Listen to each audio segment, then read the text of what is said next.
இதை நல்லா விளங்கணும். அப்போ என்ன பண்ணுறான், மலையும் மலை சார்ந்த இடமும், அந்த இடத்துல குறிஞ்சி மலர் பூக்குது. அது நீங்கள் பார்க்குறீங்க, 12 ஆண்டுக்கு ஒரு தடவை குறிஞ்சி பூக்குது. இன்னும் கொடைக்கானல் ஊட்டியில் போய் பார்த்துருக்கோம் நம்ம. அப்போ குறிஞ்சி மலருது, அதனால் அதை குறிஞ்சி திணை என்று பெயர் வைக்கிறான், குறிஞ்சின்னு பெயர் வைக்கிறான்.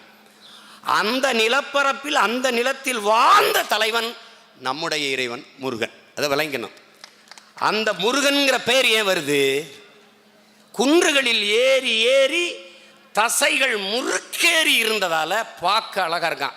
திருவிக்கா சொல்றார் பாருங்க, அழகு என்பது பொது பொதுன்னு அப்படி முழுக்குன்னு இருக்கிறது இல்லடா, முகிழ்க்கும் தசையிடை அரும்புவதே அழகுங்கிறான்.